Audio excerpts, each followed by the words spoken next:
Ma'asyiral muslimin yang dimuliakan Allah Subhanahu wa taala. Al-Quran menyebut Sulaiman 16 kali di 6 surat. Pertama dalam surah Al-Baqarah, kedua dalam surah Al-An'am, ketiga dalam surah Al-Anbiya, keempat dalam surah An-Naml, kelima dalam surah As-Saba, dan keenam dalam surah Sad. Inilah surat-surat yang menceritakan tentang kisah Nabi Allah Sulaiman.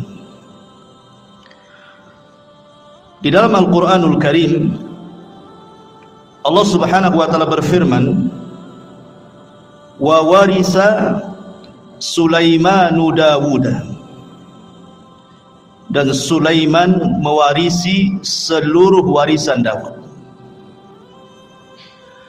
Kalimat mewarisi bukan berarti warisan harta, karena Nabi SAW bersabda, nahnu ma'asyiral anbiya, kami para nabi, kata Nabi SAW, tidak pernah mewarisi harta. Ma tarakna sadaqah, apa yang kami tinggalkan itu adalah sedekah. Makanya Al-Imam Muslim meriwayatkan tentang kisah Fatimah radhiyallahu anha bintu Nabi SAW saat wafatnya Nabi datang kepada Abu Bakar menuntut warisan dari ayahnya Nabi SAW. Tapi Abu Bakar menjelaskan tidak ada, karena Nabi SAW pernah bersabda, ma tarakna sadaqah, apapun yang kami tinggalkan dari harta itu semua sedekah. Dari situ Fatimah, bahasa kitanya agak dongkol dengan Abu Bakar sehingga tidak mau bicara sampai wafat. Ada yang mengatakan 4 bulan setelah Rasul meninggal, kemudian Fatimah meninggal. Ada yang mengatakan 6 bulan, tapi tidak lebih dari 6 bulan. Lah ketika itu Ali radhiyallahu anhu belum berbaiat kepada Abu Bakar selaku khalifah. Kemudian setelah Fatimah meninggal dikuburkan, malam-malam dikuburkannya, Abu Bakar tidak dikasih tahu. Karena juga ada perasaan tidak senang Ali kepada Abu Bakar, bukan masalah kekhilafahan, tetapi masalah waris. Jadi Ali radhiyallahu an setelah itu mendatangi Abu Bakar, kemudian mengemukakan ketidaksukaannya, kenapa dia menzalimi ahli bait, kok tidak dibagikan warisan Nabi. Maka Abu Bakar tetap mengatakan bahwa Nabi tidak mewarisi, walaupun ada harta tidak bisa diwarisi oleh ahli warisnya, karena seluruh harta Nabi, baik yang ada di Fadak atau yang ada di Khaybar gitu, atau bagian khumus dari ghanimah, itu semua jadi sedekah. Abu Bakar tetap berpegang dengan sabda Nabi SAW, baru Ali paham. Setelah itu kemudian Ali berbaiat kepada Abu Bakar di tengah-tengah manusia, dan manusia pun senang karena Ali sudah akur lagi dengan Abu Bakar. Lah dari hadis yang dikeluarkan Muslim ini menunjukkan bahwa tidak ada satupun Nabi yang mewarisi harta kepada ahli warisnya. Lalu apa kalimat wa warisa Sulaimanu Dawud di sini? Sulaiman mewarisi hartanya Nabi Dawud? Bukan. Maksudnya Sulaiman mewarisi kerajaan dan juga kenabian, bukan harta. Sebab kalau kita membaca kitab-kitab ahli kitab dari perjanjian lama, Nabi Dawud itu anaknya bukan Sulaiman saja, istrinya banyak. Tahu berapa istrinya Dawud? 300 itu istrinya. Kemudian selirnya 700. Anaknya banyak, tidak mungkin kemudian hartanya dikasih satu orang namanya Sulaiman saja kan. Ini menurut versi mereka seperti itu. Jumlah istrinya Nabi Dawud 300, kemudian selirnya sampai 700. Antum berapa? 1, cukuplah 1 saja. Jadi yang diwariskan di sini adalah kerajaan dan juga kenabian. Dan inilah keutamaan Nabi Allah Sulaiman di antara seluruh para nabi Bani Israel, karena hanya ada 2 nabi, saya ulangi, yang mendapatkan dua keutamaan yang tidak dimiliki Bani Israel atau nabi-nabi Bani Israel atau raja-raja Bani Israel. Sebab Bani Israel itu kalau jadi raja, raja saja, kalau jadi nabi, nabi saja. Tetapi Nabi Allah Sulaiman ini menggabungkan dua-duanya seperti ayahnya Daud, raja plus nabi. Itulah keutamaannya Nabi Allah Sulaiman alaihi salatu wassalam. Jadi di sini Sulaiman mewarisi kerajaan dan juga kenabian, bukan harta. Karena Allah Subhanahu wa taala memberikan kepada Sulaiman jauh lebih kaya dibandingkan ayahnya. Makanya ayahnya tidak disebut raja penguasa dunia, yang disebut justru Sulaiman. Di antara 4 raja penguasa dunia adalah Sulaiman, Zulkarnain, Namrud, Bukhtun Nasr, dan kelak di akhir zaman Al-Mahdi Al-Muntadhar, Imam Mahdi yang ditunggu-tunggu kaum muslimin. Nabi Allah Sulaiman alaihi salatu wassalam meminta kepada Allah Subhanahu wa taala untuk dicerdaskan. Dan harusnya kita juga sama, meminta kepada Allah Subhanahu wa taala untuk diberikan pengetahuan.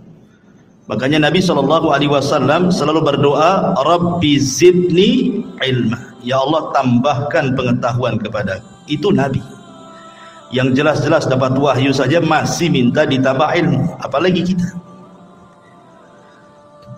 Disebutkan dalam hadis Abdullah ibn Amr ibn As radhiyallahu an, ketika Sulaiman selesai membangun Masjidil Aqsa, ingat bukan membangun dari pondasinya, karena Masjidil Aqsa juga sudah dibangun oleh Nabi Yakub sebelumnya. Jadi ketika Nabi Ibrahim dan juga Ismail membangun Masjidil Haram, maka Nabi Yakub membangun Masjidil Aqsa. Jarak antara Yakub kepada Sulaiman itu jauh sekali, ratusan tahun pun gitu ya. Sehingga kemudian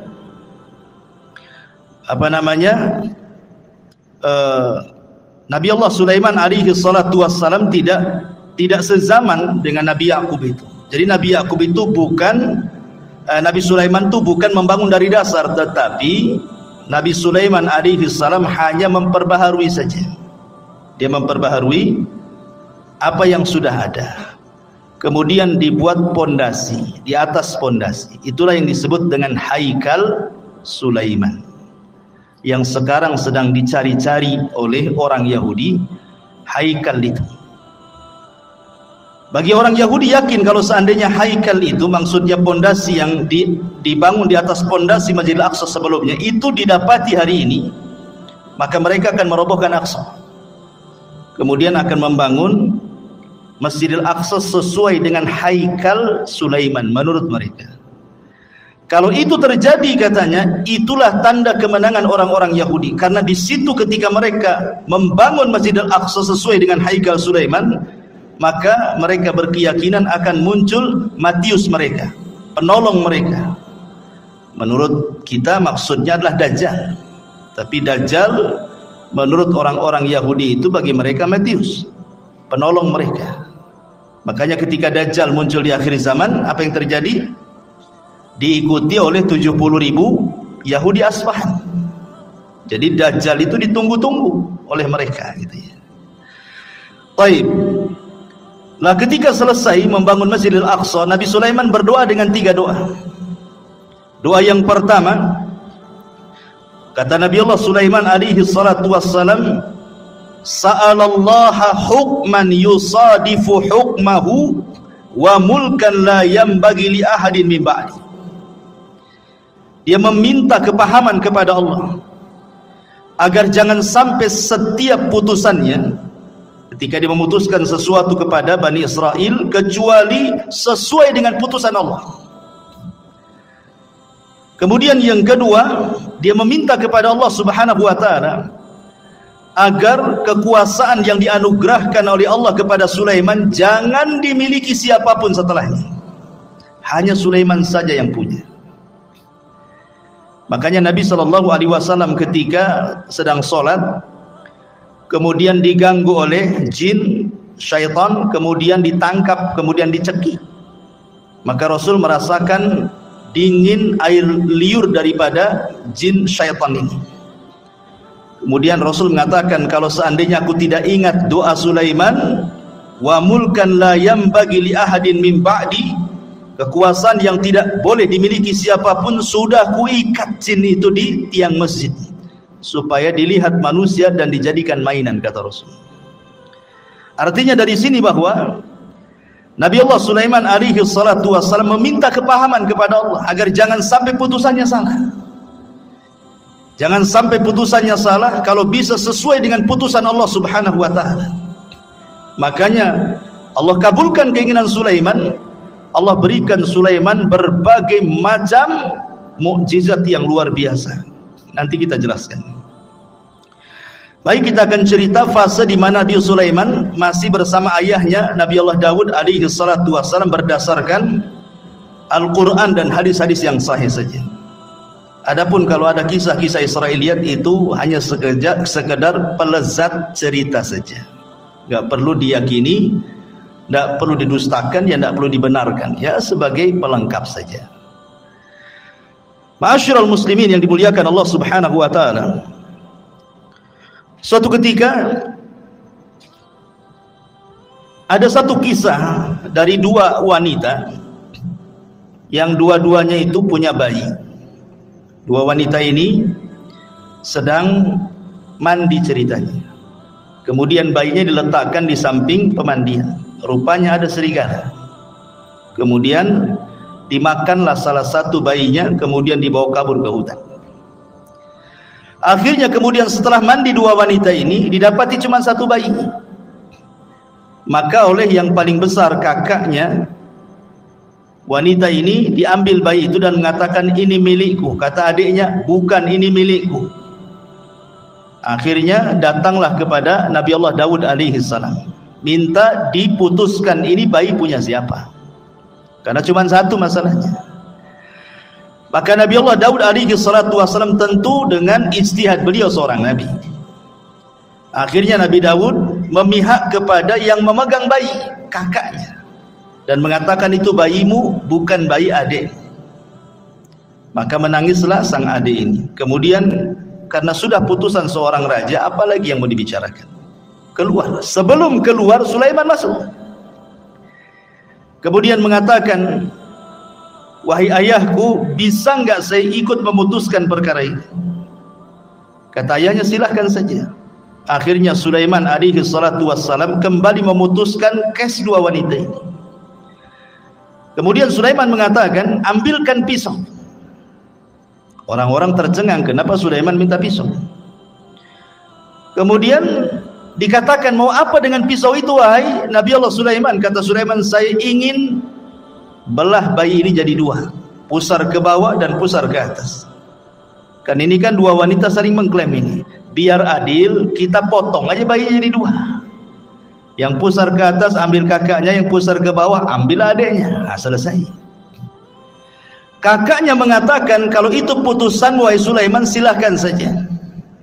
Tapi adiknya membantah, jangan wahai Nabi Allah. Kalau memang engkau hendak membunuh bayi itu dengan cara memutuskan jadi dua, memotong jadi dua, sebaiknya serahkan saja bayi itu kepada kakak saya. Enggak apa-apa, saya tidak punya bayi. Dari sini Sulaiman tahu siapa wanita yang punya rahmat, siapa wanita yang tidak punya rahmat. Kata Sulaiman, itu bayimu, bukan bayi kakakmu. Kenapa? Karena kakaknya tidak ada rahmat. Masa mau dipotong, silahkan saja. Sementara adiknya nggak mau, berarti menunjukkan bayi itu bayi adiknya. Karena biasanya seorang ibu ada keterikatan emosional dengan anaknya, kan? Maka Sulaiman mengatakan, ambil itu bayi. Dari sini Allah mengatakan, wa fahamna Sulaiman, kami berikan kepahaman kepada Sulaiman. Ini satu kisah. Kisah yang kedua, ini disebutkan di dalam Al-Quran surah Al-Anbiya ayat 78. Allah Subhanahu wa taala berfirman, wa Dawud wa Sulaimana idh yahkumani fil harthi idh nafashat fihi ghanamul qaumi wa kunna li hukmihim syahidin. Dan ingatlah kisah Daud dan Sulaiman, kata Allah, ketika keduanya memberikan putusan mengenai ladang, karena ladang itu dirusak oleh kambing-kambing milik kaumnya, dan kami menyaksikan keputusan yang diberikan oleh mereka. Bagaimana kisahnya? Jadi Bani Israel ini, yang satu punya kebun, yang satu punya kambing. Ini kambing-kambing ini tidak dijaga oleh pemiliknya, masuklah ke kebun orang, dirusaknya kebun itu. Dimakanlah daun-daunan, ladang-ladang yang baru saja ditanam, dirusak, semua dirusak. Namanya kambing gak berakal. Nah, kalau orang suka ngerusak ya kayak kambing ini, gak berakal. Jadi orang ini mengadu kepada Sulaiman, gimana nih kebun saya dirusak oleh kambing-kambing si fulan, katanya. Kata Nabi Allah Daud, kalau gitu datangkan orang yang punya kambing. Didatangkanlah yang punya kambing dengan yang punya kebun di hadapan Nabi Allah Daud. Maka Daud kemudian memberi putusan bahwa yang punya kambing ini harus membayar dengan kambing-kambing dia seharga kebun yang dirusaknya. Pamannya kambingnya 100, kalau seandainya 10 ekor cukup untuk membayar kerusakan itu, ya sudah, kasihkan 10 ekor. Itu putusan Nabi Daud. Maka ketika itu datang Nabi Allah Sulaiman dan juga meminta izin kepada ayahnya, boleh nggak ikut memberikan putusan? Kata ayahnya, silahkan. Maka Nabi Allah Sulaiman memutuskan dengan putusan yang berbeda dengan ayahnya. Apa kata Nabi Sulaiman? Sekarang kambing-kambingmu serahkan ke yang punya kebun. Dia berhak dengan kambing-kambingmu sebagai jaminannya, dan dia boleh mengambil air susunya. Sementara engkau yang punya kambing, kau perbaiki kebunnya sampai sesuai dari sebelumnya, sebelum dirusak. Jadi suruh Nabi Sulaiman tukar-tukaran di sini. Yang punya kebun pegang kambing, yang punya kambing pegang kebun, supaya kebunnya ditanami lagi sampai kesedia kala baru kambingnya diambil lagi sebagai jaminan. Maka di sini keputusan Sulaiman lebih adil dibandingkan keputusan Nabi Allah Daud. Ini dua kisah disebutkan dalam hadis yang sahih dan juga disebutkan di dalam ayat Al-Quran surah Al-Anbiya ayat 79. Taib.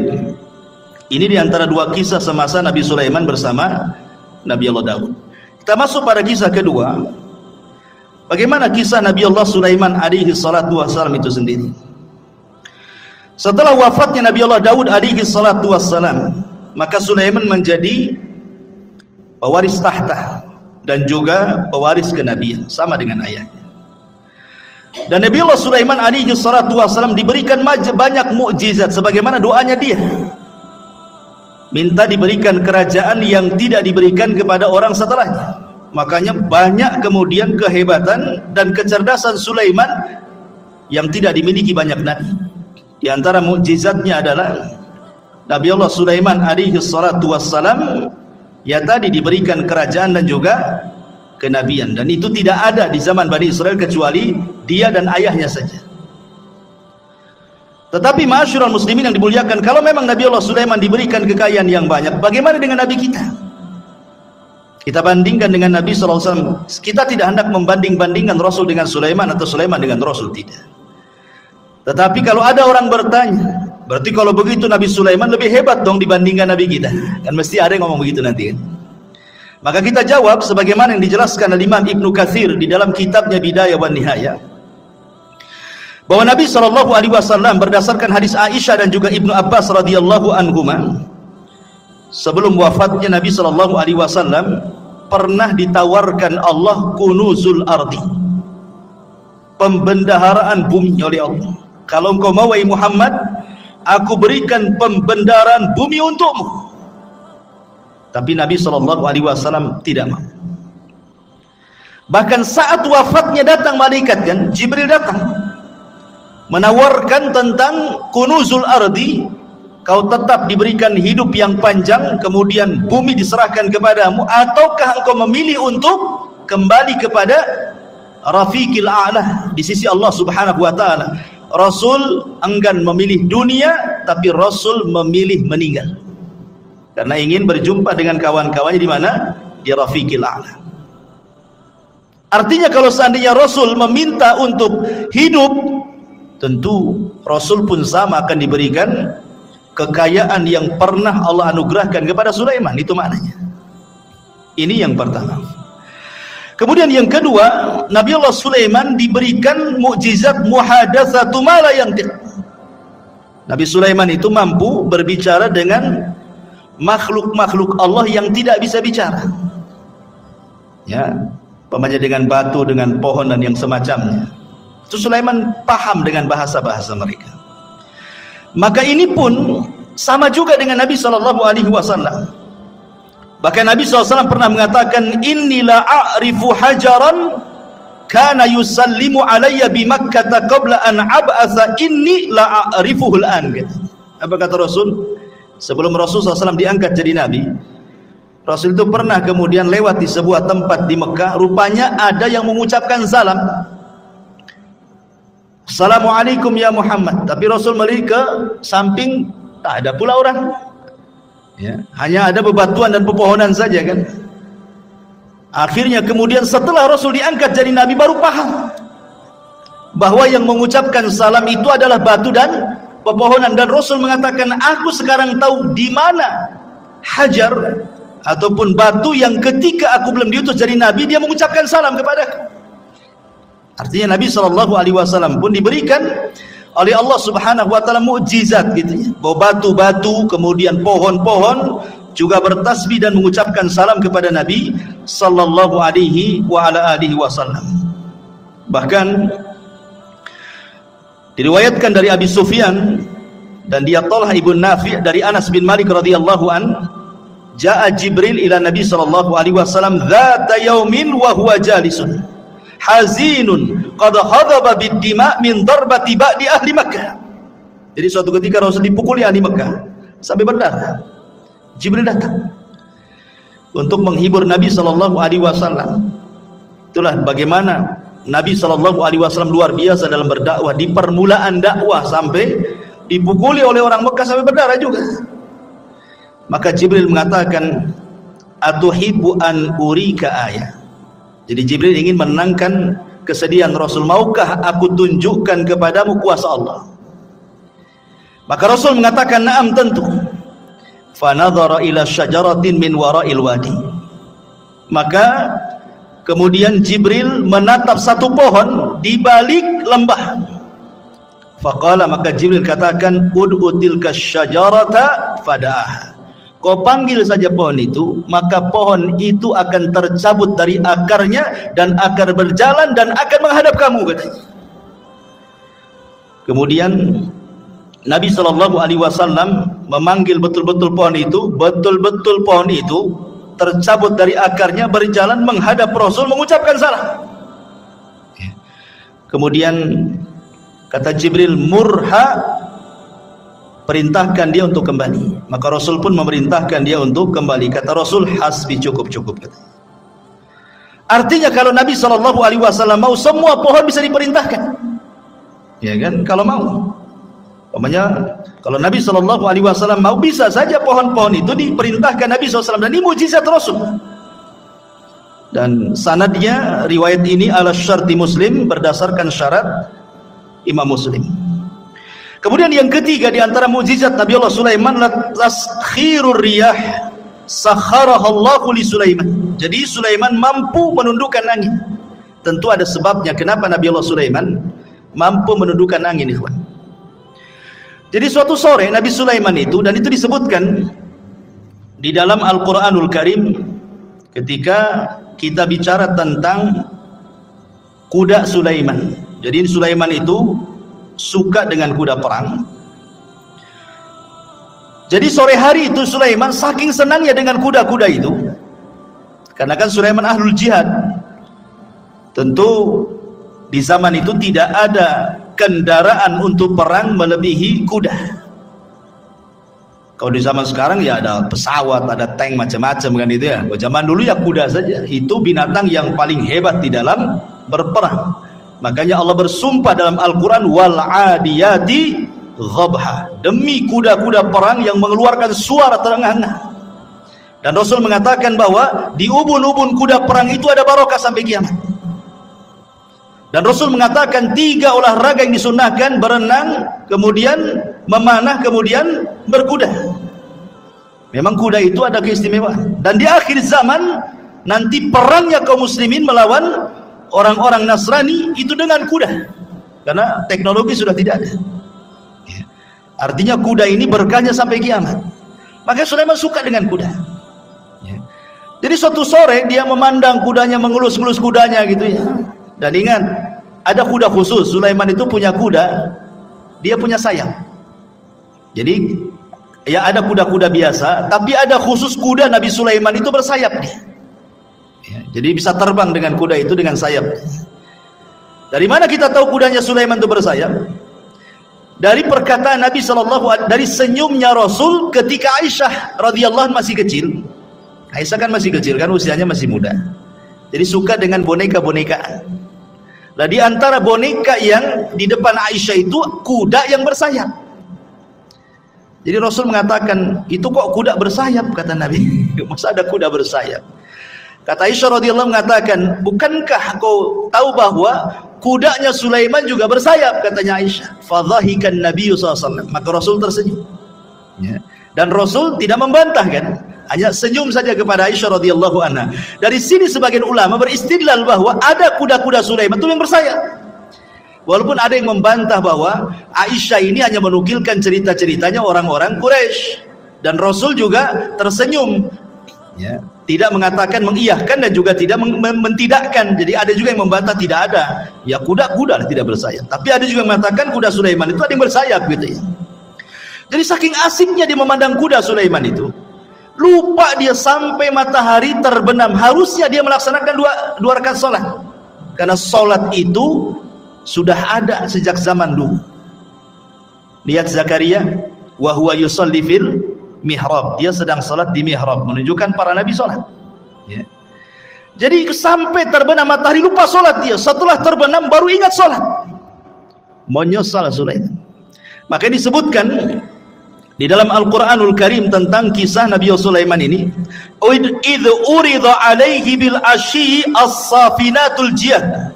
Ingatlah ketika pada satu sore dipertunjukkan kepada Sulaiman kuda-kuda yang jinak tetapi sangat cepat larinya. Faqala, maka Allah katakan, inni ahbabtu hubbal khair, menghikayatkan perkataan Sulaiman. Maka dia berkata, sesungguhnya aku menyukai segala yang baik dari kuda, tetapi an dzikri rabbi hatta tawarat bil hijab, yang membuat aku ingat akan kebesaran Tuhanku sampai matahari terbenam. Maka Sulaiman lupa tidak sholat. Ketika dia lupa tidak sholat, dia menyesal. Maka keesokan harinya apa kata Sulaiman? Urudduha alayya fatafika mashan bisuq wal a'naq. Bawalah semua kuda-kuda itu kembali kepadaku. Lalu dia, ada yang mengatakan dalam tafsirnya, memotong kaki dan leher kuda itu, menyembelihnya. Jadi ada dua riwayat, ada dua penafsiran ulama. Ada yang mengatakan Sulaiman tidak menyembelih kuda, karena mustahil. Apa salah kuda? Kenapa disembelih? Sulaiman hanya ngusap saja, kemudian disuruh jauhkan dia dari. Tapi Allahu a'lam, pendapat yang masyhur dari kalangan ahli tafsir, Sulaiman betul-betul menyembelih kuda itu kemudian disedekahkan.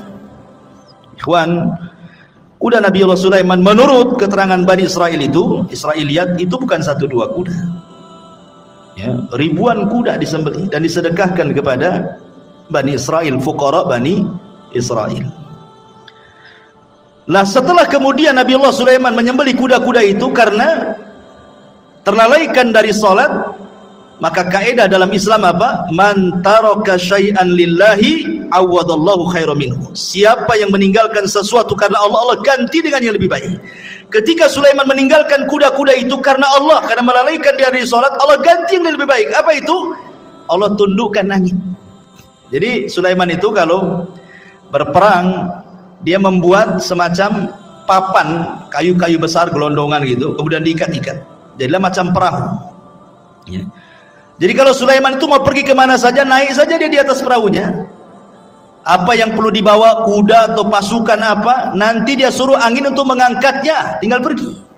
Lebih enak kan, naik kuda kan.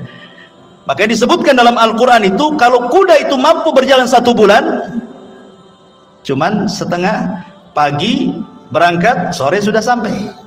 Kalau naik kuda, sebulan perjalanan. Dan itu berarti Allah berikan yang jauh lebih baik dibandingkan kuda. Itulah sebabnya ditaklukkan angin kepada Nabi Allah Sulaiman alaihi salatu wassalam. Taib. Bagaimana dengan Nabi sallallahu alaihi wasallam? Apa keutamaan yang mungkin setara dengan ditundukkan angin kepada Nabi Allah Sulaiman? Maka Imam Ibnu Katsir rahimahullahu taala menyebutkan beberapa perbandingan. Beliau mengatakan amma taskhirur riyah li Sulaiman faqad qala Allahu fi sya'nil ahzab. Kalau memang Sulaiman ditundukkan angin sehingga mudah untuk berperang melawan musuh-musuhnya, maka Rasul pun diberikan oleh Allah Azza wa Jalla dengan mukjizat yang sama yang dicantumkan dalam surah Al-Ahzab. Ya ayyuhalladzina amanu udhkuru ni'matallahi 'alaikum id ja'atkum junudun fa arsalna 'alaihim rihan wa junudan lam tarauha. Wahai orang-orang yang beriman, ingatlah nikmat Allah atas kalian ketika kami datangkan tentara-tentara kami, kata Allah, dalam bentuk angin, dan juga tentara-tentara yang tidak dilihat, maksudnya malaikat. Ya. Jadi kalau Sulaiman untuk berperang mereka atau dia dan juga pasukannya dibawa oleh angin, maka Allah Subhanahu wa taala juga memberikan mukjizat tentara-tentara Allah membantu Rasulullah, termasuk angin dan juga para malaikat. Makanya ada istilah nusirtu bis sabah wa uhlikatil adu bid dabur, kata Rasul. Aku ditolong dengan angin pagi dan kaum Ad dihancurkan dengan angin sore. Makanya sepanjang sejarah Nabi SAW tidak berperang. Kalau menyerbu sebuah kaum, tidak pernah menyerbu siang, sore atau malam, maka Rasul akan menyerbu di waktu subuh. Kalau terdengar adzan, Rasul tidak menyerbu, menunjukkan daerah itu daerah Islam. Dari sini istidlalnya para ulama membedakan negeri Islam dengan negeri kafir itu dari suara adzan. Jangan seperti orang-orang yang terpaham radikal membedakan negara Islam dengan negara kafir itu dari segi undang-undang. Undang-undang kita ini mengacu kepada Belanda, Taugut. Negara kita kan negara Taugut nih, kayak dia aja yang muslim tuh. Bukan itu yang membedakan negara Islam dengan negara kafir. Kalau dalam negara itu banyak saut-sautan adzan, berarti negara Islam tuh. Kalau ada sebagian negara kita yang memang tidak sesuai dengan apa yang diturunkan Allah dan Rasulnya, ini bukan pembeda bahwa negara itu dikatakan negara taugut seperti negara kita ini. Ini bukan negara taugut. Ya. Kita ini negara Islam, walaupun sebagian undang-undangnya tidak mengacu kepada Islam. Kenapa? Berdalil dengan hadis tadi. Kalau Nabi SAW mendengar suara adzan, Rasul tidak menyerang, Rasul pulang. Tapi kalau Rasul tidak mendengar suara adzan, berarti negeri kafir itu diserang sama Nabi. Berarti kalau masih dengar suara adzan bersaut-saut, apalagi negeri kita luar biasa, bukan dari masjid saja, musola bersera, sampai ringtone handphone pun suara azan, apalagi gitu. Ma'asyiral muslimin yang dimuliakan Allah Azza wa Jalla, kembali. Jadi Nabi SAW juga dikuasakan angin oleh Allah sehingga menghancurkan perang Ahzab itu, perang luar biasa, ikhwan. Bayangkan Nabi dikepung, namanya Ahzab. Ahzab itu kelompok-kelompok. Siapa kelompok-kelompok ini? Orang kafir Quraisy bergabung dengan orang-orang Yahudi, bergabung dengan orang-orang suku-suku Arab yang benci dengan Nabi, bergabung dengan orang munafik dari dalam lagi. Kalau bukan karena Allah, kalah Nabi itu. Tapi Allah utus angin, kemudian menghempas tenda-tenda, menakutkan kuda-kuda mereka sehingga pada kabur semuanya, sehingga habis perbekalan mereka, kendaraan mereka nggak ada, pulang tunggang langgang, menang dalam perang Ahzab. Baik, kemudian juga dalam perang Badar 350, 314 melawan 1000 lebih tentara. Rasul pun tidak punya pengalaman perang. Sahabat yang dibawa pun bukan sahabat pilihan, karena dalam perang Badar itu tidak ada tuntutan sahabat ikut, karena memang tujuannya bukan perang, tujuannya mau mengambil hartanya Abi Sufyan yang dari Syam menuju ke Mekah. Untuk apa? Sebagai pengambil hak. Dulu mereka hijrah ke Madinah, hartanya diambil orang Quraisy. Sekarang orang Quraisy lagi dagang tuh, maka dagangannya mau diambil sebagai ganti apa yang sudah mereka ambil. Rupanya Abu Sufyan cerdas pula, ngirim dom-dom supaya memberitahu Abu Jahal bahwa dia akan diserang. Abu Jahal menyiapkan pasukan 1000. Rupanya terjadi perang Badar. Jadi perang Badar ini perang yang tak terduga masalahnya. Tetapi sampai Nabi ketakutan, takut kalah. maka di malam harinya diistighotsah di samping Abu Bakar dan mengatakan, Allahumma intahlik hadhil isabah falan tu'bad abada. Ya Allah, kalau kau hancurkan kelompok yang sedikit ini, nggak ada lagi yang menyembah kamu di permukaan bumi. Gitu. Allah menangkan 314 melawan 1000. Allah menangkan. Siapa yang Allah menangkan? Kaum muslimin. Dengan apa? Diutusnya oleh Allah 5.000 malaikat. 5.000 malaikat diutus. Kalau Sulaiman menggunakan tentara jin, tetapi Rasulullah SAW diutus oleh Allah bi 5,000 minal malaika. 5.000 malaikat turun dipimpin Jibril menggunakan kuda namanya Kaidum. Kudanya Jibril itu namanya Kaidum. Kaidum, Haizum. Haizum namanya. Ya, siapa kuda Jibril? Haizum. Kaidum, Haizum. Ya, sambil memacu kudanya. Sebentar saja kalah orang musyrik itu. Ya. Taib, masyarul muslimin yang dimuliakan Allah Azza wa Jalla. Ini mukjizat Nabi Sulaiman. Kemudian mukjizat Nabi Sulaiman yang lain, taskhirul jin. Bisa menundukkan jin. Dan itu disebutkan di dalam Al-Qur'anul Karim, wa minal jinni man ya'malu baina yadayhi bi'idni rabbi wa man yazik minhum an amrina nudhikhu min adzabis sa'ir ya'maluna lahu ma yasha' min mahariba wa tamathila wa jifanil kal jawab wa qudurir rasiyat. Dan sebagian jin yang bekerja di hadapan Sulaiman, di bawah kekuasaan Sulaiman dengan izin Allah, dan siapa yang menyimpang di antara mereka kalangan jin dari perintah kami, kami rasakan kepada mereka azab neraka yang apinya menyala-nyala. Maka para jin bekerja untuk Sulaiman sesuai dengan apa yang dikehendakinya. Di antaranya membuat gedung-gedung tinggi, patung-patung, piring-piring besar seperti kolam dan periuk-periuk yang tetap berada di tungkunya. Jadi membuat periuk besar, kuali yang tidak bisa diangkat kecuali jin. Saking besarnya kuali itu untuk masak. Ya. Bahkan sebagian mereka dirantai jin-jin itu. Karena ada jin-jin itu yang mereka tidak nurut, makanya perlu dirantai dan diawasi. Ya, kalau punya proyek Sulaiman itu membuat gedung-gedung besar, maka Sulaiman akan duduk mulai dari terbit sampai terbenam matahari. Bagaimana jin itu bekerja? Sehina itulah jin di mata Sulaiman. Ya, karena itu mukjizatnya Sulaiman bisa menundukkan jin. Baik.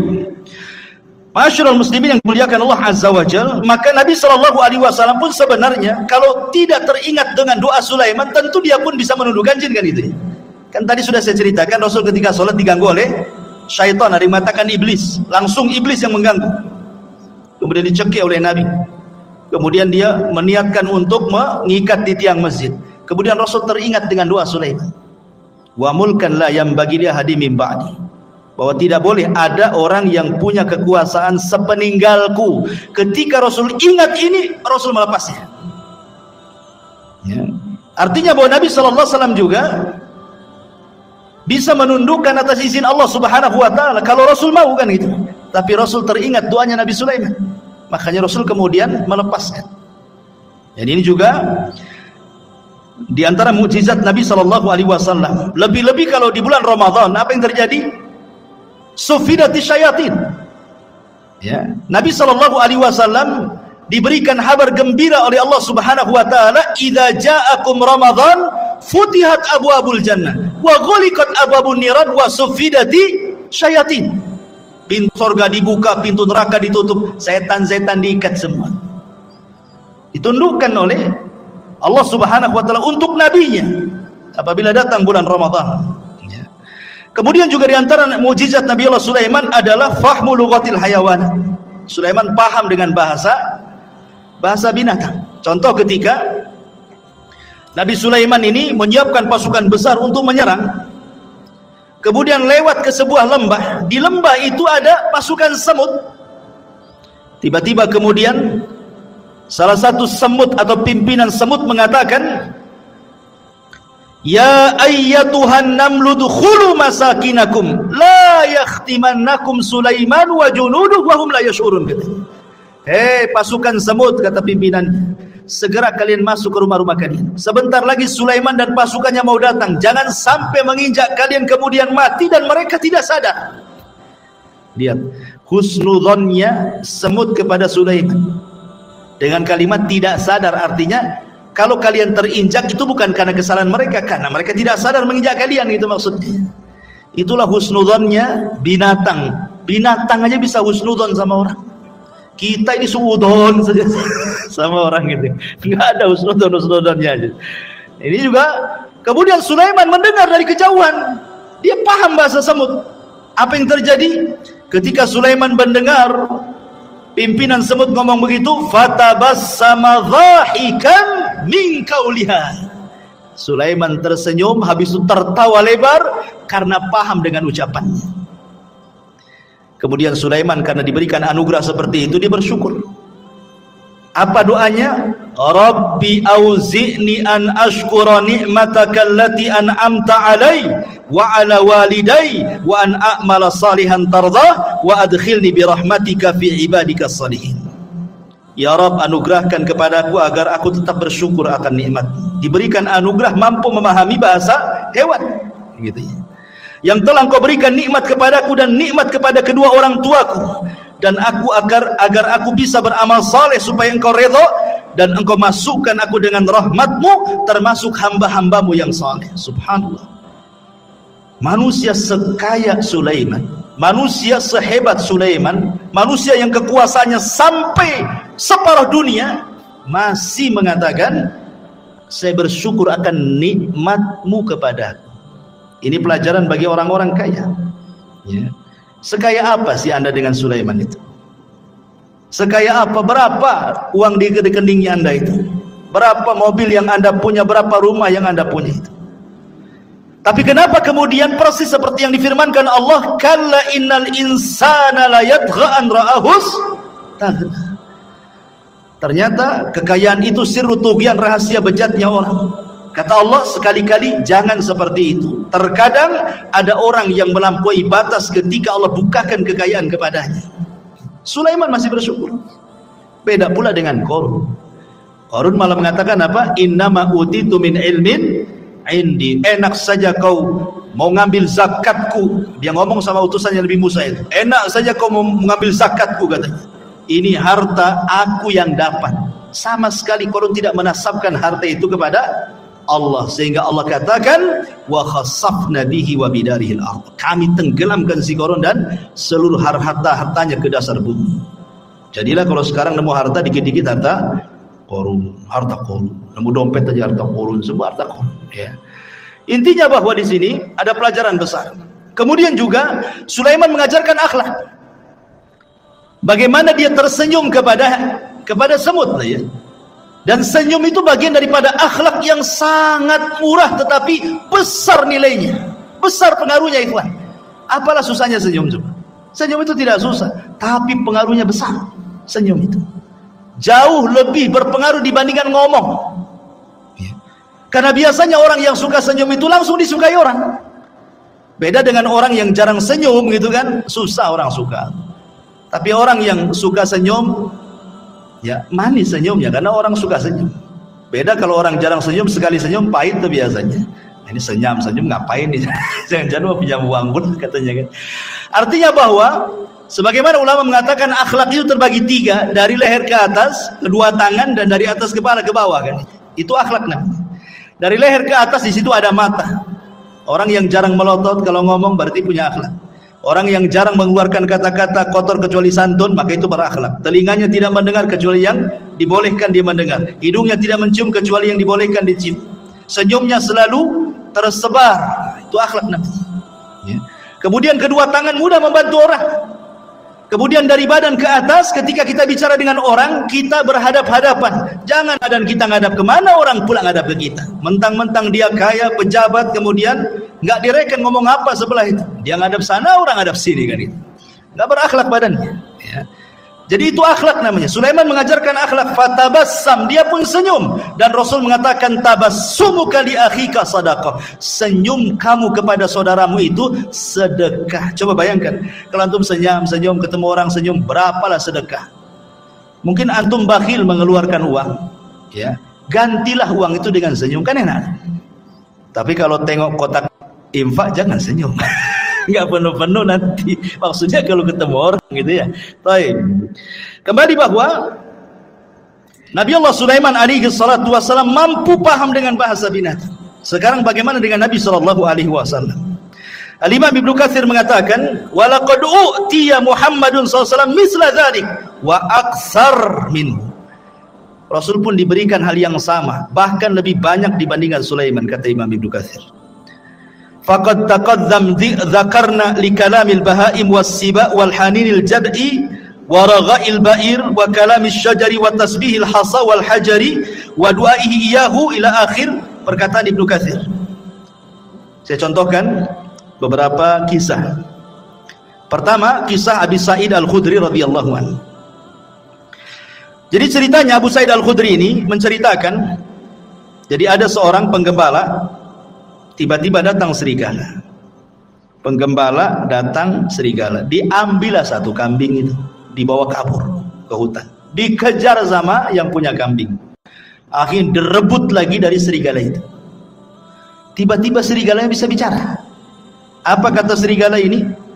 Ala tattaqillah, tidakkah kau bertakwa kepada Allah? Tanzi'u minni rizqan saqahullahu alayya. Kata serigala, tidakkah kau bertakwa kepada Allah, wahai penggembala? Kau sudah merebut rizki yang Allah anugerahkan kepada kau ambil lagi, katanya.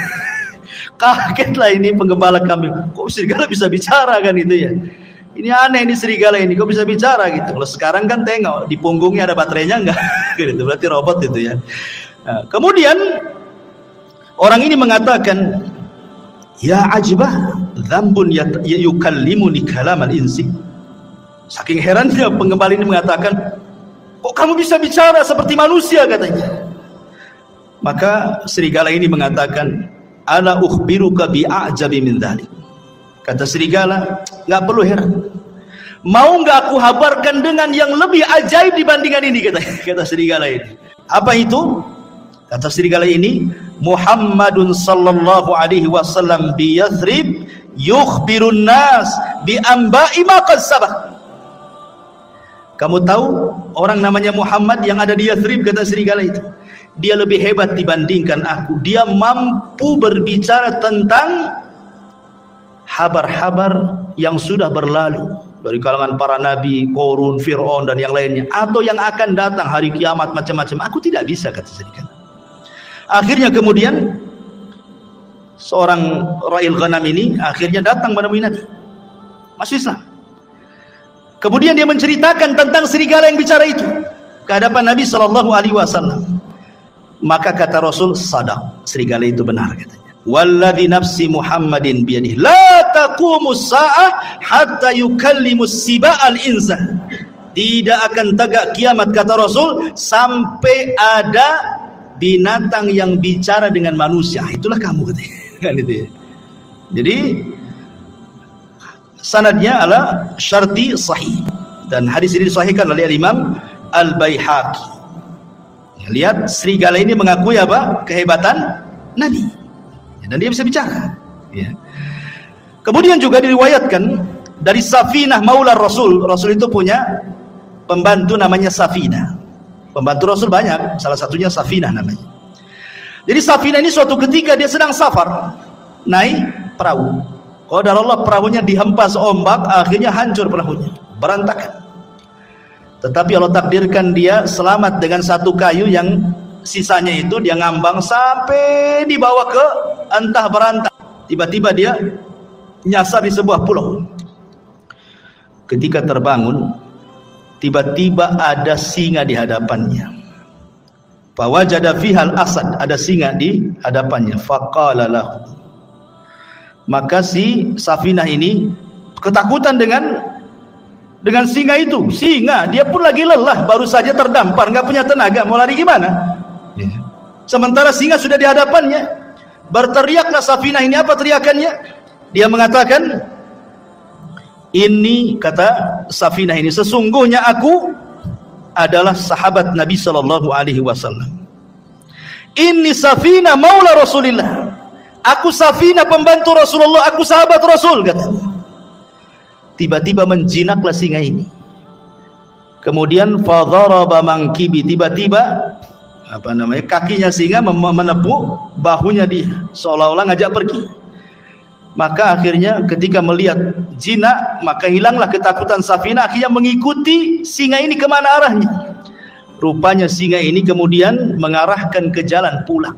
Sebelum pulang, katanya Safinah menceritakan, seolah-olah dia melambai-lambai yuwaddi'uni, seolah-olah ingin berpisah, ya, selamat pergi gitu. Subhanallah. Kemudian hal ini disampaikan kepada Nabi sallallahu alaihi wasallam. Lihat, binatang disebut saya pembantu Nabi, langsung jinak. Luar biasa. Kan enggak menghadap Nabi. Nabinya di mana? Safinah hanya beritahu, saya ini pembantu Nabi. Tadinya singa yang garang jadi lunak gitu.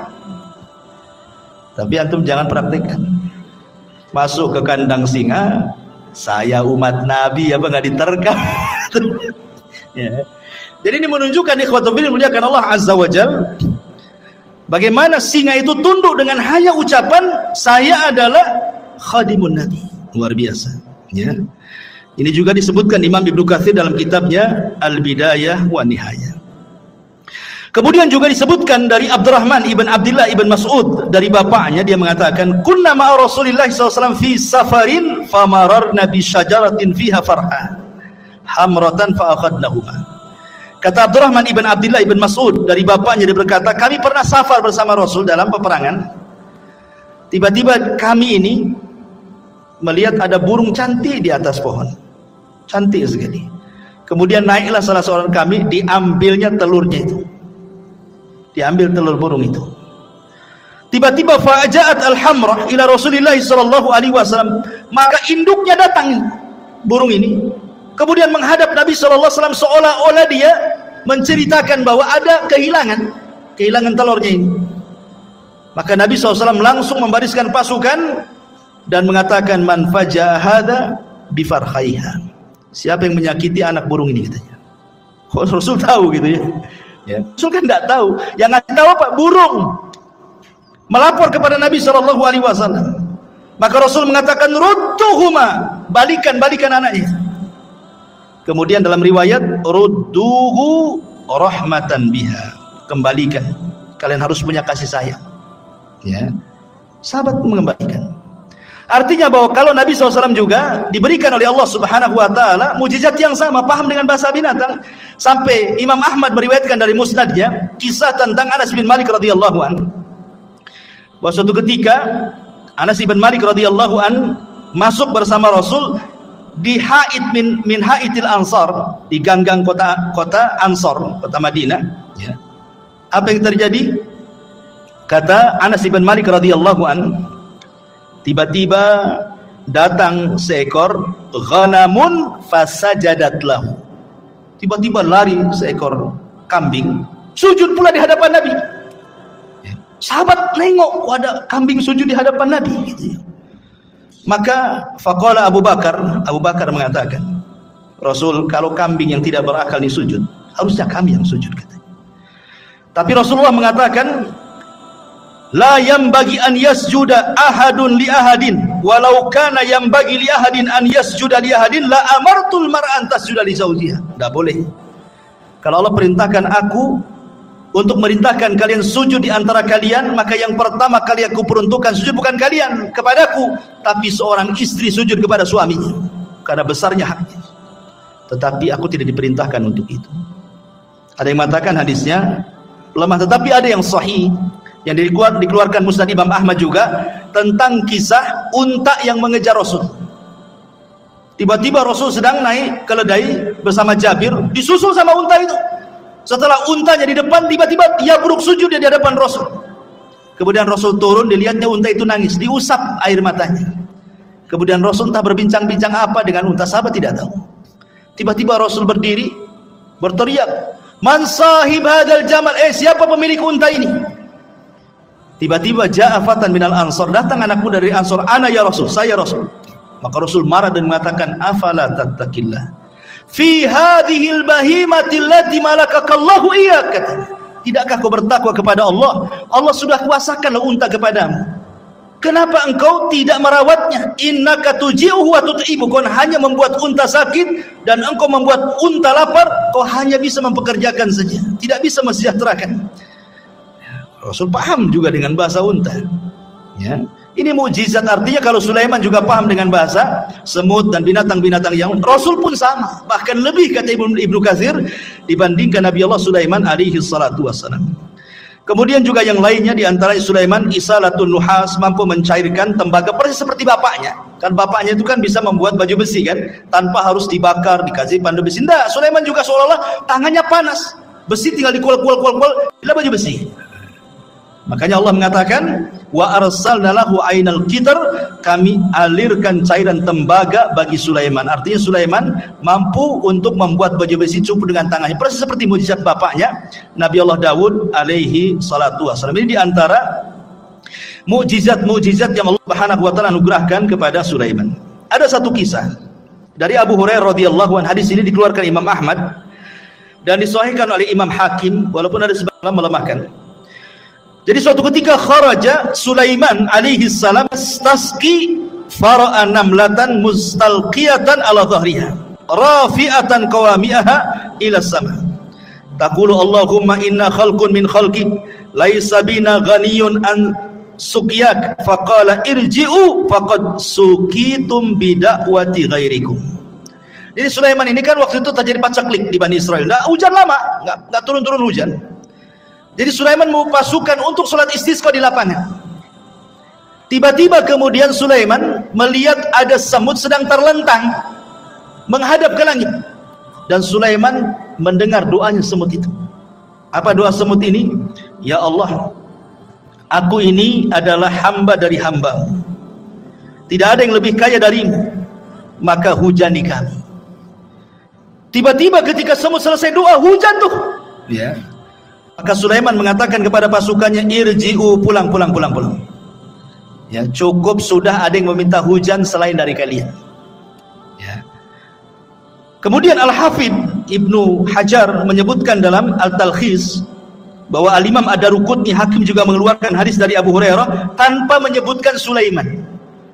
Jadi ada seorang nabi, tetapi riwayat ini walaupun lemah memperkuat bahwa yang berdoa kisah ini adalah kisah Sulaiman, karena ada riwayat walaupun lemah bahwa yang dimaksud nabi ini adalah Nabi Sulaiman. Tapi ada riwayat yang sahih tapi tidak disebutkan siapa namanya. Adapun riwayat yang menyebutkan adanya Sulaiman dilemahkan para ulama.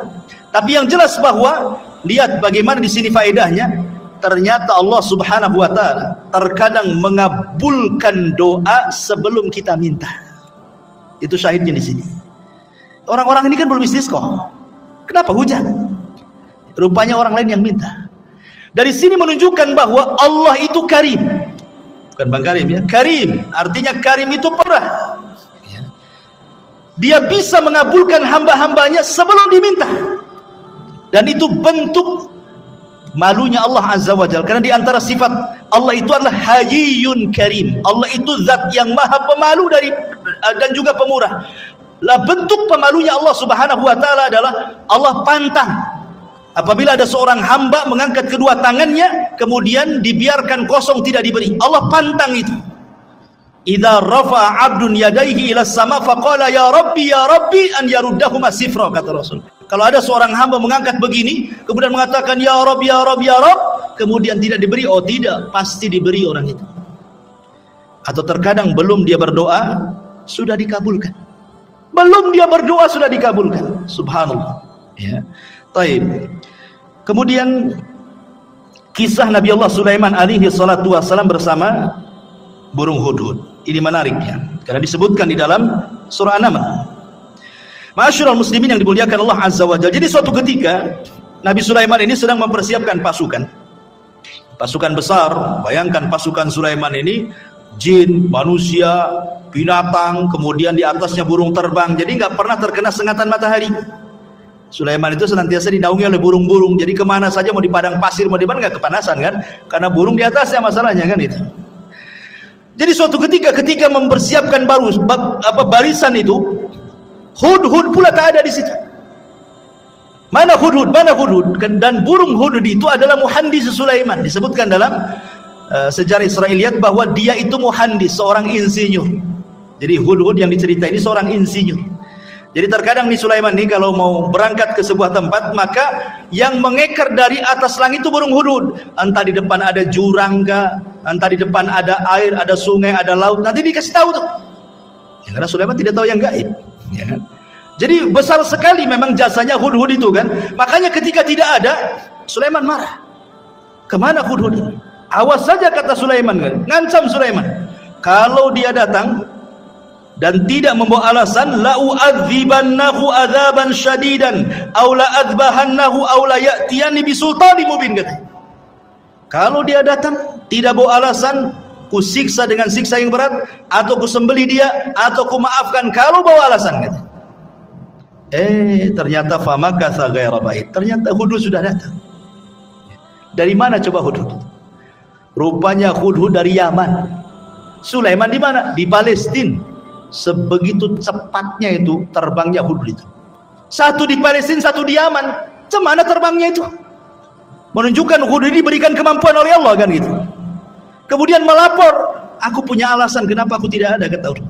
Apa kata Hudhud? Dia mengatakan, inni wajadtu faqala ahattu bima lam tuhit bihi wajituka bi min saba'in binaba'in yakin inni wajadtu imra'atan tamlikuhum wa utiyat min kulli syai'in walaha arsyun azim. Wahai Sulaiman, wahai rajaku, tunggu dulu ya. Aku punya pengetahuan yang kau tidak punya. Ini menunjukkan Sulaiman tidak tahu yang gaib. Kalau dia tahu yang gaib tentu tidak akan ancam-ngancam Hudhud ya. Jadi Nabi itu tidak tahu yang gaib. Hatta Sulaiman yang banyak mujizatnya sekalipun tidak tahu yang gaib. Buktinya Hudhud mengatakan aku punya ilmu yang kau tidak punya kata. Dan di sini menunjukkan tawadhu'nya seorang Sulaiman, raja besar, penguasa dunia, masih mendengarkan alasan. Enggak diktator dia. Kalau diktator main cincang aja lah kan gitu ya. Didengerin tawadhu Sulaiman. Kalau punya alasan ngomong bahasa kita ya kan. Dia mengatakan begini, wahai Sulaiman, aku baru terbang ke Yaman. Aku temui di Yaman ada kerajaan besar. Rupanya yang memimpin seorang ratu katanya. Itu kerajaan luar biasa katanya. Memuji kerajaan itu. Masalahnya kata Hudhud, mereka ini wajadtuha wa qaumaha yasjuduna lisyamsi min dunillah wa zayyana lahumus syaitanu a'malahum fasaddahum anis sabil fahum la yahtadun. Tapi sayang wahai Nabi Allah, dia dan kaumnya menyembah matahari, bukan Allah yang disembah. Dan setan sudah menyesatkan mereka, menghalangi jalan Allah dan mereka tidak dapat petunjuk katanya. Subhanallah. Hudhud membawa risalah apa? Risalah tauhid, menunjukkan bahwa semua hewan tidak suka kesyirikan. Kalau anda tahu, semua hewan tidak suka kesyirikan. Orang yang melakukan kesyirikan itu dibenci hewan. Lihat Hudhud di sini. Dia menyampaikan soal kesyirikannya kerajaan Ratu Balqis itu. Ya, jadi kalau ada orang yang melakukan kesyirikan, bukan kita ahli tauhid saja yang tidak suka, burung pun tidak suka. Ini Hudhud itu tidak suka dengan orang yang nyembah selain Allah ini. Kemudian diceritakan alasannya, setan sudah menghiasi mereka sehingga mereka tersedari Allah. Dari sini menunjukkan bahwa kesesatan apapun kata Hudhud pasti sutradaranya setan. Kalau ada orang nyimpang, orang sesat gitu ya, berarti dalangnya setan tuh di belakang itu. Hudhud ngasih tahu tuh sama kita. Ya. Akhirnya kemudian Sulaiman ya nggak begitu percaya saja. Namanya habar itu bisa ya bisa tidak kan gitu. Makanya Sulaiman akhirnya gini saja. Kita lihat asadaqta am kunta minal kadhibin. Kita lihat beritamu, apakah engkau termasuk orang dusta ataukah benar beritamu itu? Jangan asal cerita saja, bawa bukti katanya. Nih aku akan tulis surat. Bawa surat itu ke ratu yang ada di sana. Akhirnya ditulis. Lah tulisannya salah satunya apa? Bismillahirrahmanirrahim. Jadi pertama yang menulis Bismillahirrahmanirrahim itu Nabi Sulaiman. Sebelum Nabi kita, Nabi Sulaiman sudah menulis Bismillahirrahmanirrahim min Sulaiman, dari Sulaiman. Itu sejarah awal Bismillah itu. Ketika Ratu Balqis sedang duduk-duduk, datang si Hudhud itu ngasih surat. Dibaca surat itu, kagetnya bukan kepala. Ya. Habis itu kemudian dia kumpulkan tuh pembesar-pembesarnya Ratu Balqis itu. Kemudian Ratu Balqis mengatakan, qalat ayyuhal mala inni ulqiya ilayya kitabun karim. Telah sampai kepadaku surat yang karim. Lihat. Ratu Balqis menghargai surat itu. Dia tahu karena isi surat itu dari seorang nabi. Ya. Kemudian Ratu Balqis mengatakan, ya ayyuhal mala aftuni fi amri ma kuntu qati'ata amran hatta tashhadun. Sekarang bagaimana pendapat kalian? Ini raja maunya kita masuk Islam, kalau tidak dia serbu kita katanya.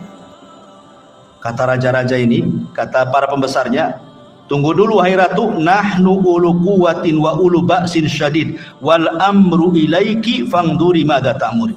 Tenang, kita ini kerajaan besar, tentara kita kuat, kita hadapi sajalah katanya. Tapi putusan tetap kepadamu, nurut kepada Ratu Balqis. Ratu Balqis ini orang berakal, makanya dia mengatakan kepada para pembesarnya, ingat, innal muluk idza dakhulu qaryatan afsaduha wa ja'alu a'izzata ahlaha adillata wa kadzalika yaf'alun. Ingat, siapapun negerinya, manapun negerinya, kalau sudah diserang musuh, pasti orang mulia akan jadi hina. Nanti jadi tawanan, ya, nanti akan dibunuh, nanti anaknya, ibunya jadi yatim, menjanda, macam-macam lah kan gitu. Ini bahaya, enggak usah lah kayak gitu. Gini sajalah kata Ratu Balqis, dia akan ngaku nabi. Gimana kalau seandainya kita kirim hadiah banyak-banyak saja? Kita lihat kata Ratu Balqis, kalau memang dia seorang nabi, pasti dia akan tidak akan menerima hadiah ini. Tapi kalau dia raja yang haus kekuasaan, pasti diterima. Kita lihat nabi atau bukan katanya. Itu cerdas Ratu Balqis itu. Dikirim hadiah banyak-banyak. Ya. Ketika kemudian Sulaiman mendapatkan hadiah itu, Sulaiman mengatakan, qala atumiddunani bimal fama atani Allah khairun mimma atakum bal antum bihadiyatikum tafrahun. Kata Sulaiman, enak saja kalian kirim hadiah katanya. Aku sudah punya semuanya, yang aku miliki, yang Allah berikan itu jauh lebih baik daripada yang engkau miliki, kata Sulaiman. Ya. Sulaiman selalu menasabkan kepada Allah di sini. Apa kata dia? Atumidduni bimali fama atani Allah. Ini bahasanya. Yang Allah berikan kepadaku, kata Sulaiman, jauh lebih baik dibandingkan yang Allah berikan kepada kalian, hai Balqis, katanya. Begitulah seorang muslim, harusnya apapun nikmat sekecil apapun nasabkan ini dari Allah gitu maksud. Ini Sulaiman orang kaya, penguasa, tapi masih menasabkan kepada Allah terus kan itu. Kita sudah kere, sudah miskin, ini uang saya, enak saja suruh sedekah kan. Masyaallah muslimin yang dimuliakan Allah Azza wa Jalla. Akhirnya kemudian Ratu Balqis sedikit ngeper juga. Ternyata seorang nabi, karena Sulaiman sudah tahu siapa dia kan itu ya. Dan Sulaiman tahu bahwa Ratu Balqis akan masuk Islam. Dari mana taunya?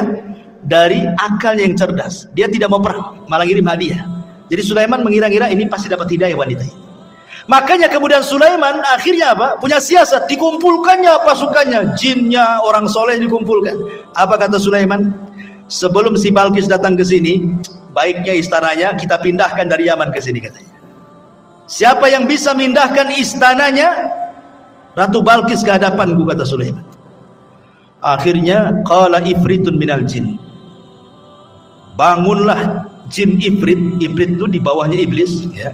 Di bawahnya ifrit ada namanya Marodah yang diikat di bulan Ramadan itu.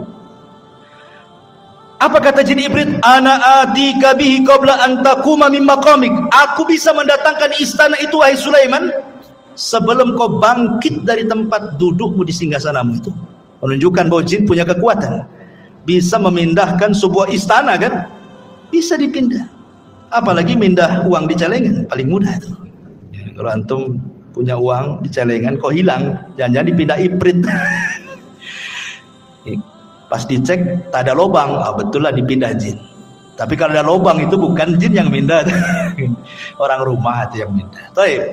Jadi akhirnya ifrit mengatakan, perintahkan aku saja sebelum kau bangkit, istana sudah sampai di sini.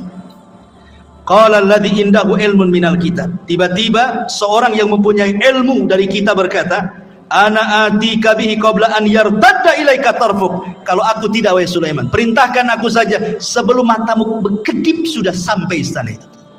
Terjadi silang pendapat, siapa orang ini? Kok sakti kali dibandingkan ifrit nih? Ada 4 penafsiran para ulama. Ada yang mengatakan bahwa dia adalah Jibril. Jibril turun dan mengatakan, saya akan mindahkan. Penafsiran yang kedua, ini ifrit tapi yang muslim, yang satunya kafir, yang mengatakan sebelum kau bangkit itu adalah ifrit kafir. Tetapi yang mengatakan sebelum berkedip ini ifritnya muslim. Itu satu penafsiran yang lain. Penafsiran yang ketiga, Sulaiman sendiri yang ngomong begitu. Aku bisa memindahkan sekejap sebelum aku berkedip sudah sampai. Tapi pendapat yang masyhur dari kalangan para ulama bahwa yang memindahkanlah seorang laki-laki yang bernama Asif ibnu Barkhiyah. Asif pakai shad, Asif ibnu Barkhiyah, dialah orang kepercayaannya Nabi Musa yang diajar, yang mampu menguasai Ismul A'zam, nama-nama Allah yang agung. Kalau dalam Islam itu ada namanya Asmaul Husna. Di antara Asmaul Husna itu ada namanya Ismul A'zam. Menjadi perselisihan para ulama. Ismul A'zam dalam Asmaul Husna itu apa? Ada yang mengatakan Al-Hayyu, ada yang mengatakan Al-Qayyum, ada yang mengatakan Allah. Wallahu alam. Pokoknya tidak tahu mana yang satu. Kalau antum berdoa membaca Asmaul Husna 99 itu, insya Allah doa antum dikabulkan, karena pasti akan membaca Ismul A'zam. Salah satu dari 99 yang kita tidak tahu yang mana satu itu Ismul A'zam itu. Nah, kalau berdoa cobalah baca semua itu Asmaul Husna itu. Boleh jadi pas dengan Ismul A'zam, karena kan disembunyikan yang mana satu kita tidak tahu. Lah Asif bin Barkhiyah ini menguasai Ismul A'zam. Makanya kemudian dia berdoa kepada Allah sebelum berkedip istananya sudah sampai. Seorang-orangnya juga keangkut di istana itu. Bayangkan. Ratu Balkis datang ke hadapan Sulaiman. Kata Sulaiman, sebelum Balkis masuk ke istana, kita robah dikit. Masih kenal nggak dengan istananya? Apa yang dirobah?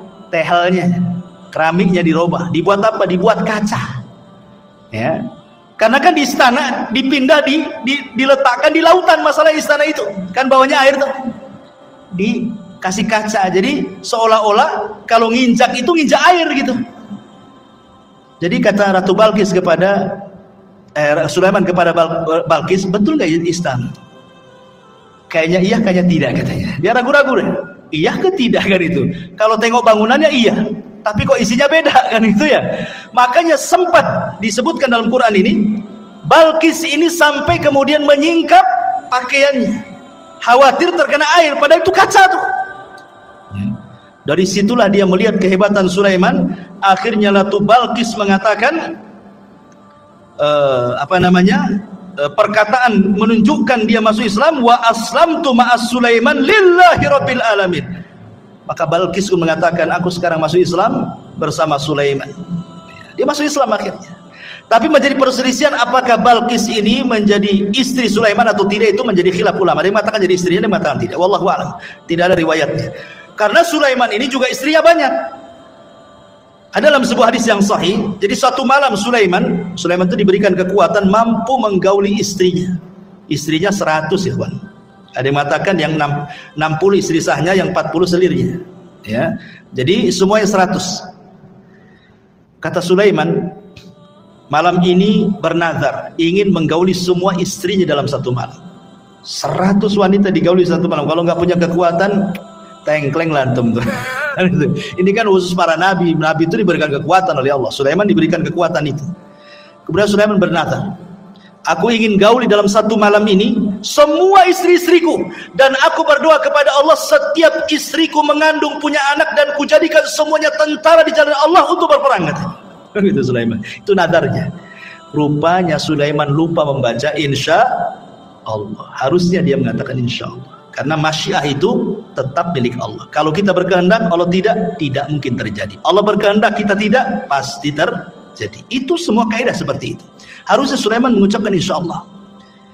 Maka malam itu digilir semua istri-istrinya. Rupanya tidak ada yang mengandung kecuali satu. Ketika melahirkan, separuh manusia, separuh bukan. Tidak punya kaki. Puntung kakinya ke atas. Ya, nggak punya kaki. Ya. Itulah makanya kenapa walaupun dia seorang nabi, tetap masyiah itu milik Allah. Kehendak itu milik Allah. Makanya penting mengucapkan insya Allah. Apapun, mengucapkan insya Allah. Mau datang besok, insya Allah. Datanglah insya Allah. Tolonglah datang insya Allah. Oh, kayaknya orang sekarang kalau bilang insya Allah ragu-ragu tuh. Padahal insya Allah itu maksudnya mengaitkan kejadian kepada Allah, karena Allah yang berkehendak. Walaupun kita sudah yakin besok akan datang, yang namanya kehendak milik Allah ternyata ketabrak, ternyata ada masalah, ternyata macet, kan nggak jadi juga kan gitu ya. Makanya setiap apapun gantungkan kepada Allah Subhanahu wa taala. Untuk terakhir karena waktu juga. Jadi sebelum wafatnya Nabiullah Sulaiman alaihi salatu wassalam, ada satu kisah juga yang menarik di sini tentang kisah seorang petani. Ya, belum saya ceritakan. Jadi suatu ketika ada seorang petani, dia berangan-angan ingin mendapatkan kekuasaan seperti yang dimiliki oleh Sulaiman. Akhirnya kemudian angin itu tiba-tiba kemudian memberitahu Sulaiman bahwa ada orang yang berangan-angan ingin seperti dia. Angin yang menceritakan kepada Sulaiman.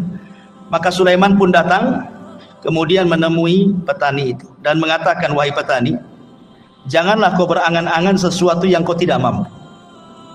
Jangan. Ya, dan di sini juga ada adab berdoa itu sesuai dengan kemampuan.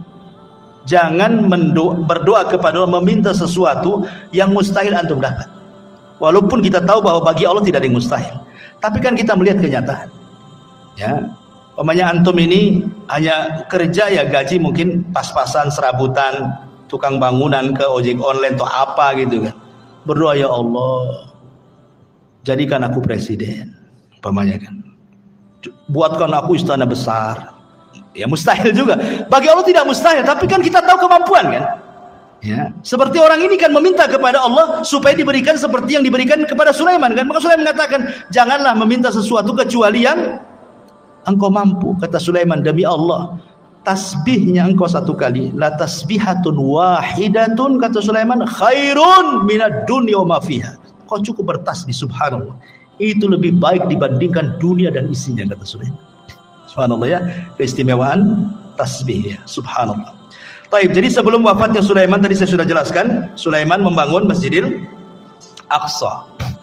Kemudian berdoa kepada Allah Subhanahu wa taala dengan 3 doa. Ya, salah satunya doanya apa?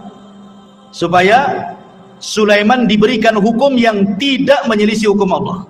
Yang kedua, agar kerajaannya yang sudah dikuasai jangan diberikan kepada orang yang setelahnya. Yang ketiga, siapapun yang datang ke Masjidil Aqsa tidak berniat kecuali untuk sholat, keluar seperti bayi yang dilahirkan tidak punya dosa. Kata Rasulullah, adapun yang 2 sudah dikabulkan. Adapun yang ketiga, aku hanya mengharap Allah mengabulkannya. Kenapa? Karena Rasul sudah sholat di Baitul Maqdis ketika Isra Mi'raj. Kan itu ya. Dia ingin dikabulkan yang ketiganya. Dan yang terakhir, kisah wafatnya Sulaiman. Jadi ketika Nabi Allah Sulaiman alaihi salatu wassalam mendekati ajalnya, dia meminta kepada Allah Subhanahu wa taala agar kewafatannya Nabi Sulaiman ini jangan sampai diketahui bangsa jin yang sedang bekerja. Karena memang walaupun demikian kan yang bekerja kepada Sulaiman bukan jin muslim saja, jin kafir banyak. Dan mereka harus ditunggu. Makanya Nabi Sulaiman itu kalau menunggu jin-jin kafir sedang bekerja itu mulai dari terbit matahari berdiri di singgasananya sampai terbenam matahari. Jadi betul-betul mereka diawasi terus 24 jam. Jadi suatu ketika Sulaiman ini sedang memegang tongkat. Kemudian Allah takdirkan datang malaikat maut mencabut nyawa Nabi Allah Sulaiman. Lama Sulaiman itu tidak dijelaskan dalam sejarah berapa lama dia duduk di singgasananya sambil bertelekan kepada tongkatnya gitu. Ya, sambil tongkat. Jadi yang menjadikan jasad Sulaiman tidak jatuh karena ada tongkat yang dipegangnya. Entah berapa lama, wallahu alam, tidak dijelaskan, Quran tidak menjelaskan, hadis juga tidak menjelaskan gitu. Yang jelas tiba-tiba tongkat itu dikerumuni oleh rayap, kemudian memakan tongkat itu sedikit demi sedikit. Akhirnya kemudian tongkat itu pun patah, lemah, hancur, Sulaiman terguling. Ketika Sulaiman terguling, maka jin-jin mengatakan, kalaulah kami tahu yang gaib Sulaiman itu sudah mati, tentu kami tidak dihinakan seperti ini. Dari sini menunjukkan bahwa jin tidak tahu yang gaib. Ya. Lah ketika Sulaiman meninggal dunia, ingat ketika di zaman Nabi Sulaiman itu kan banyak dunia perdukunan ya. Sebelum Sulaiman diutus itu kan dunia perdukunan di mana-mana. Ya. Makanya Allah utus Sulaiman untuk memberantas dunia perdukunan. Makanya diutus Asif ibn Barkhiyah tadi untuk mengambil semua buku-buku dukun-dukun itu. Kemudian diancam dukun-dukun itu, kalau masih melakukan praktik perdukunan dibunuh. Maka tidak ada berani satupun dukun yang melakukan praktik perdukunan. Mereka diminta tobat dan mentauhidkan Allah. Kemudian buku-bukunya disimpan oleh Asif ibn Barkhiyah di sebuah kotak. Dan itu diletakkan di bawah singgasana Sulaiman. Sulaiman pernah ngancam, siapa yang mengambil buku sihir ini, kalau dia manusia, aku bunuh dia. Kalau dia dari kalangan jin, terbakarlah dia. Ketika Sulaiman meninggal dunia, jin tidak bisa mendekati karena terkena sumpahnya Sulaiman, kalau diambil sama dia kan terbakar.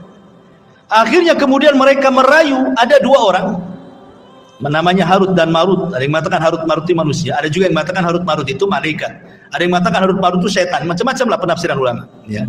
Tapi yang jelas bahwa akhirnya diambillah oleh Harut dan Marut ini, kemudian diajarkan kepada manusia.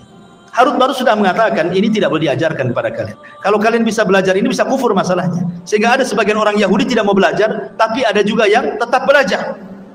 Akhirnya kemudian tersebarlah kesyirikan sihir kembali setelah Sulaiman wafat. Ya. Lah, jin ini, iblis ini yang kemudian menghasut orang-orang untuk mengambil buku sihir di bawah singgasana Sulaiman, mengatakan, kalian tahu enggak? Kenapa Sulaiman bisa menundukkan angin, bisa menundukkan ini itu macam-macam? Dia itu punya sihir. Kalau kalian tidak percaya, itulah di bawah singgasananya ada buku-bukunya. Kalau kalian ingin seperti Sulaiman, ambil pelajari katanya. Dari sinilah muncul keyakinan Yahudi bahwa Sulaiman itu bukan nabi, tetapi tukang sihir.